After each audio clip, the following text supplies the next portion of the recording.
What comes to your mind when you hear Chicago? Is it the fresh air and the breathtaking sights at Lake Michigan with miles of sandy beaches, sparkling waters, and stunning vistas that keep your mind relaxed? Or is it that delicious slice of Chicago-style deep dish pizza topped with gooey cheese and tangy tomato sauce?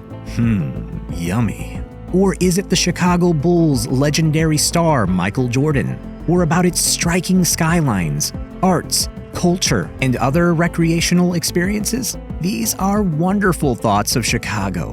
But fair warning, there's a heavy storm coming that would wash away these blissful memories of Chicagoans if they don't take considerable action.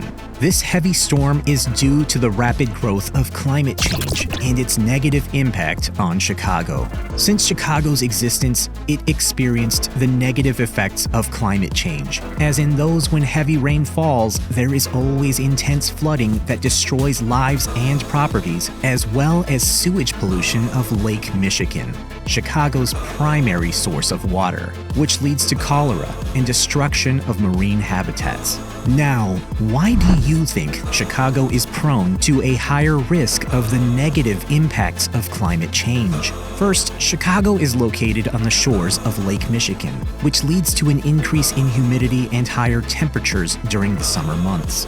This results in more frequent and intense heat waves, which can have serious health impacts, especially on vulnerable populations such as the elderly and those with pre-existing medical conditions. Also, Chicago's aging infrastructure makes Chicago more vulnerable to the impacts of climate change.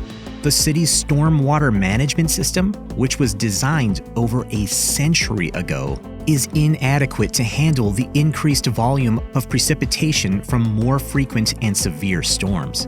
But this doesn't mean Chicago hasn't taken measures to curb these devastating effects of climate change on their environment. In this video, we would reveal Chicago's key secret in curbing the adverse effects of climate change on its environments. So grab a snack and sit tight because you don't want to miss any vital information on this secret project. If you want to see more videos like these, please like and subscribe to our channel and hit the notification bell to be notified of our content. Let's go back to when Chicago started solving their severe flooding problem. Do you remember the American Civil War? Not Captain America and the Avengers, okay? The Civil War from 1861 to 1865. Yes, during that period, Chicago raised city blocks to build tunnels that would act as a drainage system for flooding. But after some time, this solution became futile. Chicago then decided to reverse the flow of the Chicago River to the Mississippi River. That sounds impossible, right? Well, Chicago did it, and it worked. With the latest solution showing a high success rate and praise from Chicagoans, the Chicago government didn't end there.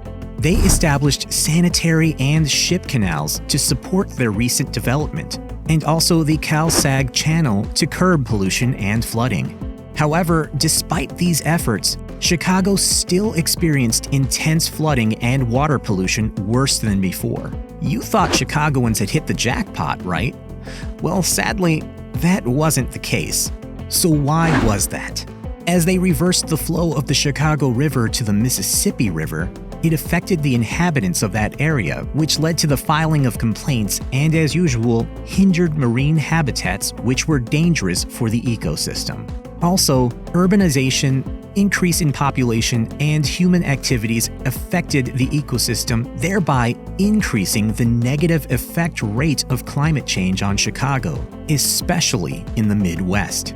Now, since this reverse-engineered solution didn't work, the Chicago government came up with a more brilliant idea, which is the secret $4 billion tunnel network, also known as TARP, meaning Tunnel and Reservoir Plan.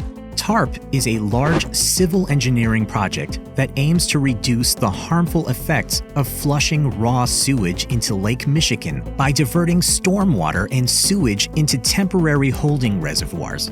So what next? What happens to the water in the reservoir? Did it solve Chicago's climate change problems? Well, that's the intriguing part, so keep watching to know more. The Chicago government commissioned this engineering project in the 1970s, and the Metropolitan Water Reclamation District of Greater Chicago manages this project to date. TARP is made up of 4 tunnels that are 174 kilometers with a diameter of 9 to 33 feet across the city that leads to 3 reservoirs that are at least 350 feet below the surface to hold approximately 15 billion gallons of water, which is 57 billion liters of rainwater temporarily. Surprisingly, the underground tunnel is not complete, despite 60 years plus from the commission year. Therefore, it is proposed to be completed in 2029. But fear not, because this project is open and operational. If you noticed, Chicago has benefited enormously from this lucrative project, though it's not yet completed.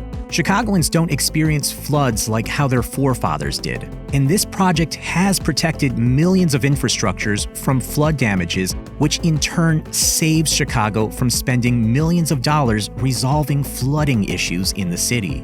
Finally, TARP improved the quality of water in Chicago, which encouraged the emergence of 60 species of fish to inhabit the water. Now Chicagoans can submit a proposal for Pixar Animation Studio to shoot Finding Nemo 3 in Chicago rivers. Now, what happens to the water in the reservoir? How does TARP provide all these benefits to Chicagoans as they curb the effects of climate change? This brings us to the TARP mechanism, which is how the tunnel and reservoir plan system works. When rain falls in Chicago, the water follows the local sewage through the funnel into the reservoirs, such as quarries, for storage until the area's water reclamation plants treat and safely discharge the treated water into the rivers. Do you see that? Easy peasy chineasy. Now, despite this incredible structure, did the tunnel system really solve Chicago's flooding and sewage management system? Well, I would say yes, partially. Let me explain. 57 billion gallons of water sounds like a lot, right? However, when these reservoirs get filled up, due to severe storms and rain, the sewer flows would end up polluting the river again. Also, if this project is not completed sooner than later, cities with a high risk of experiencing the negative impacts of climate change would experience intense flooding and destruction of lives and properties. Insurance companies report that insurance claims worth billions of dollars are still filed to date. Despite the previous benefits of the Chicago tunnel system, the project has been criticized to be weak in comparison to other systems used in New York City, Milwaukee, and so on, due to the longevity and cost of production. Therefore, these critics advocated for greenhouse systems because it's affordable.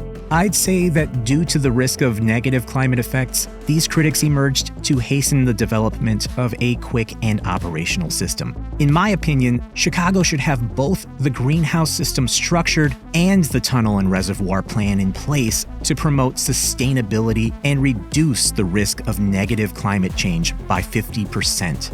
I hope you enjoyed this video. I'd like to know your opinion on the TARP system in the comments section. Is it a permanent solution, or is there a better way out for Chicagoans? Leave your opinions in the comments section, and also make sure you subscribe to our YouTube channel to get more intriguing content.